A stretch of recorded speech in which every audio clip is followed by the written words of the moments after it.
राहुल गांधी की संसद में वापसी हो गई, लेकिन उनकी वापसी से कांग्रेस में दुखी कौन? नेहरू गांधी परिवार में चल रहा सत्ता संघर्ष।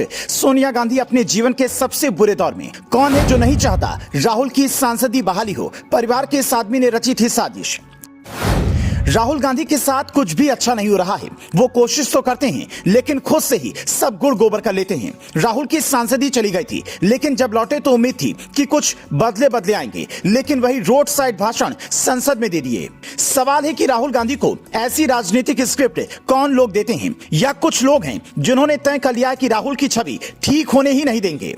राहुल गांधी की छवि भारत जोड़ो यात्रा के दौरान जरूर कुछ ठीक हुई थी, लेकिन उसी की ठीक बाद गुजरात कोर्ट के निर्णय से उनकी सांसदी चली गई। राहुल गांधी बड़े नेता हैं, इनके पास इनकी सलाहकारों की पूरी फौज है। ये सलाहकार की फौज राहुल को गलतियां करने से रोकती क्यों नहीं? कौन है जो राहुल गांधी को कभी आंख मारने तो कभी फ्लाइंग किस करने को बोल रहा है? या ये गलतियां राहुल खुद करते हैं तो उनसे उनके लोग सच क्यों नहीं बोलते? क्या राहुल के सलाहकार राहुल के नाम कर किसी और के इशारे पर काम कर रहे हैं? राहुल गांधी की छवि कभी ठीक ही ना हो, इसके लिए कौन लोग राहुल के पीछे लगे हैं? हाल ही में ऐसी खबरें आई थी कि सोनिया गांधी पर प्रियंका गांधी को पार्टी का अध्यक्ष बनाने का बहुत दबाव था, लेकिन राहुल गांधी ने वहां सोनिया को फैसला लेने से रोक लिया।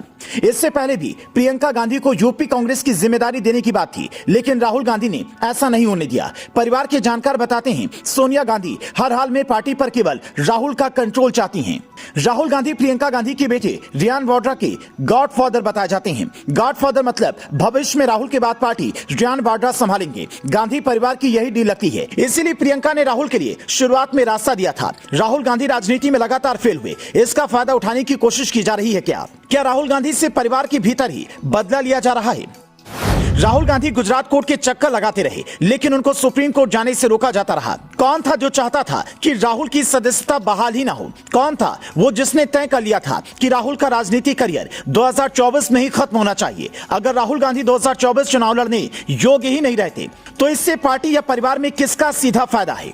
परिवार या पार्टी के अंदर राहुल गांधी क्या किसी की राह का रोड़ा बन गए हैं? आखिर जानबूझकर कौन है जो राहुल गांधी से गलतियां करवाता है? हम आपको परिवार के अंदर का समीकरण जरूर समझाएंगे, लेकिन उससे पहले यह जरूर सोचिए, जो राहुल गांधी इतने पढ़े लिखे हैं, उनसे भारत माता की हत्या जैसे वाक्य कौन बुलवा रहा है? जो बातें पहली नजर में गलत हैं, ऐसे काम राहुल गांधी से कौन लोग सलाह देकर करवा रहे हैं? कर्नाटक में राहुल गांधी अपनी बहन प्रियंका का हाथ पकड़ के जनता का अभिवादन करना चाहते हैं, लेकिन प्रियंका सबके सामने हाथ झटक देती हैं। राहुल गांधी को सबके सामने अपनी बहन को चूमना पड़ता है। और आखिर राहुल जनता के बीच क्या संदेश देना चाहते हैं? जिन भाई बहनों के संबंध अच्छे और प्यारे हों, उनको सबूत नहीं देना पड़ता। राहुल को बार बार जनता के बीच ये संदेश क्यों देना पड़ता है कि प्रियंका उनकी बहन है और सब कुछ बहुत अच्छा है? कांग्रेस के अंदर एक धरा गुपचुप पार्टी का नेतृत्व प्रियंका गांधी को दिए जाने की वकालत करता है। चुनाव के दौरान इस तरह की मांगे सामने आती रहती हैं। अब सवाल है कि 2024 के चुनाव में अगर राहुल गांधी के नेतृत्व में कांग्रेस हार जाती है तो प्रियंका के समर्थन में कार्यकर्ता और मुखर होंगे। राजनीतिक गलियारों में इस बात की भी खूब चर्चा है कि प्रियंका गांधी भी मां सोनिया गांधी की सीट रायबरेली से लड़ने की तैयारी में है। गांधी परिवार में एक सत्ता संघर्ष चल रहा है। घर में ही शतरंज की चालें चली जा रही हैं, लेकिन चूंकि सोनिया गांधी भी सक्रिय तो प्यादे बिल्कुल शांत बैठे हैं। परिवार में सत्ता की लड़ाई महाभारत काल से है। ठाकरे परिवार से लेकर एनसीपी तक। यही नहीं, गांधी परिवार में ही बेटे संजय, मां इंदिरा से जुड़े कई किस्से प्रचलित हैं। राहुल गांधी अगर 2024 में भी कुछ मैजिकल नहीं कर पाते हैं तो पार्टी और परिवार का विद्रोह रोक सकना उनके बस में नहीं होगा। आपको क्या लगता है, पार्टी प्रियंका गांधी को संभालना चाहिए या नहीं? हमें कमेंट में बताएं।